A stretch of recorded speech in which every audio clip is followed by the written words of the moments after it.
Good evening, everyone. Thanks for coming in this evening. So, for those who don't know me well, I'm Charlene, the FOA class teacher. So we are having this meeting tonight to discuss something that's been on my mind since we welcomed twins Giorgio and Luca to our school. So Luca is a bright, enthusiastic student who loves class discussions and working with his peers. He has been diagnosed with Duchenne muscular dystrophy, which I will go into detail during this presentation. But right now, based on our current system in place, Luca is to be placed with the support unit, while Giorgio, his twin, is to be allocated to the mainstream class.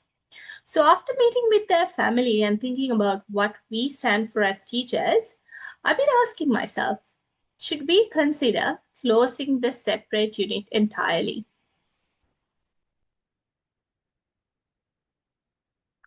Um, so before we talk about the changes, let's step back and think about what inclusive education really means here in Australia. So according to the Victorian government, inclusive education means creating schools where every student feels safe, respected, and valued, and can learn on the same basis as others. That's a key phrase, so the same basis, which means students with disabilities shouldn't have to fit into systems that were not designed for them. It's our job to remove barriers so that they can access learning in the same way, at the same time, and with the same expectations as their peers. Now, sometimes we accidentally create divisions in our school or classes through something called othering. That is, when we treat our students who are disabled as separate from what we consider as normal. But here's the thing, when we say normal, we're really just talking about what's familiar or comfortable to us. Inclusive education challenges this idea because the truth is diversity is normal. Every student brings unique strengths and perspectives, and our classrooms should reflect that. So, moving on to the evolution of inclusive education, Australia's approach to inclusive education, as you can see on this slide, has evolved significantly over the years. We've moved from segregation to integration and now to inclusion at present. Now let's take a closer look at Luca's needs so we can plan the right support from day one. Luca, like I mentioned before, has Duchenne muscular dystrophy or DMD, which is a progressive condition that affects the muscles.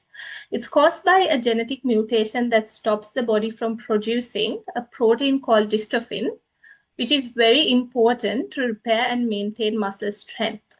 So over time, this leads to weakness in the muscles, especially in the legs and upper body.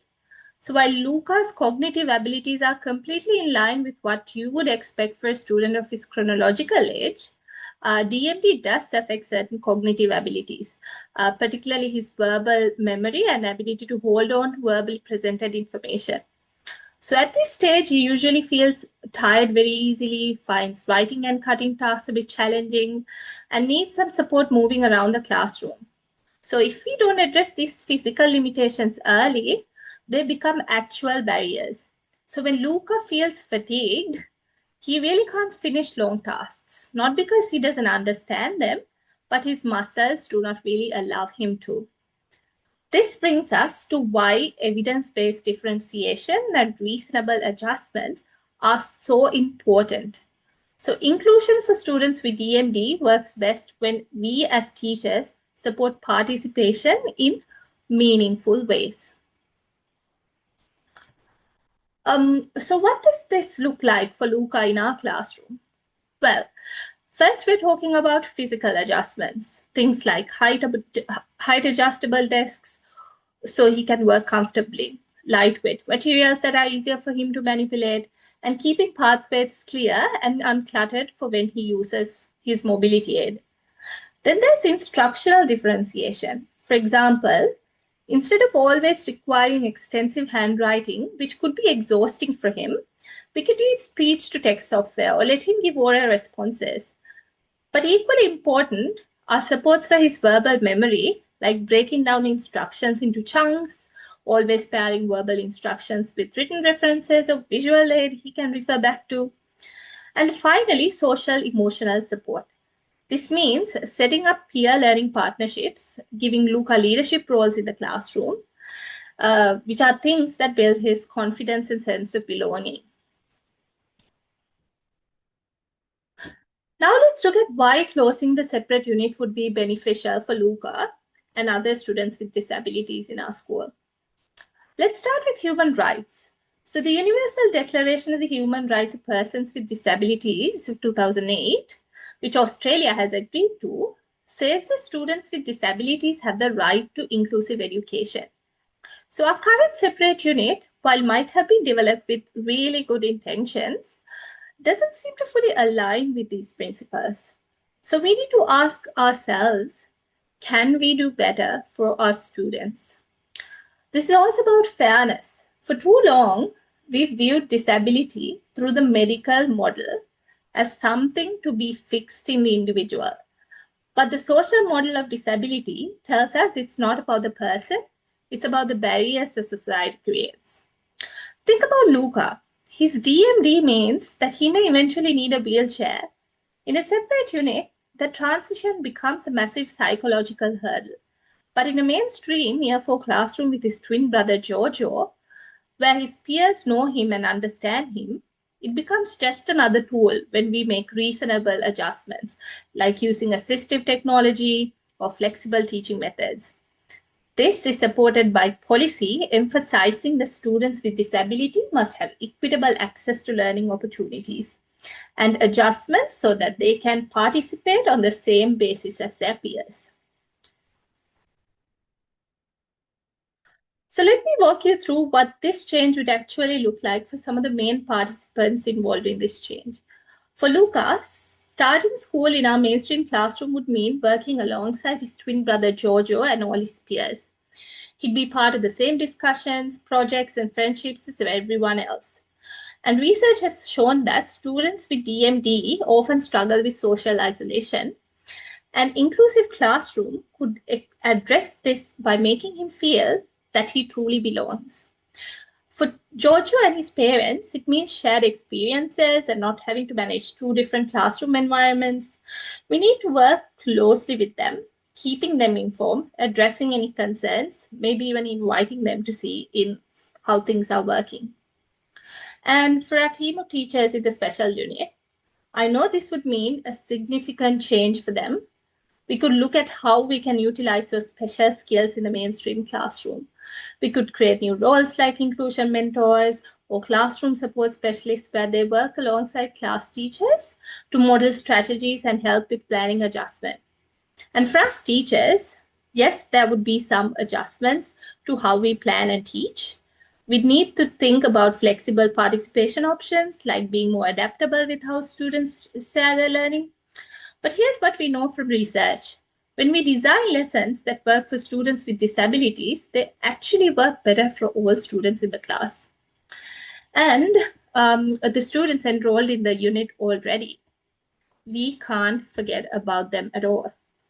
This transition will take time and sensitivity. Some may need gradual integration, starting with shared lessons or activities to help them adjust socially and emotionally. Closing the unit would help them to build communication, teamwork, and confidence, which are skills that are sometimes harder to develop in isolated settings. For the parents of those students, I would say some might worry about disruptions and fairness. This is our opportunity to help them understand that inclusion isn't just about giving more to some, it's about giving each child what they need to succeed. In other words, being equitable.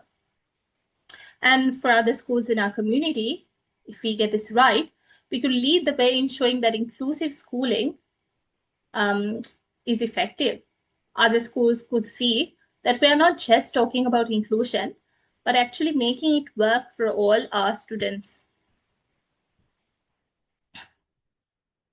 I know some parents might actually worry about including Luca in the mainstream classroom because they might think that it will take attention away from other students in the class.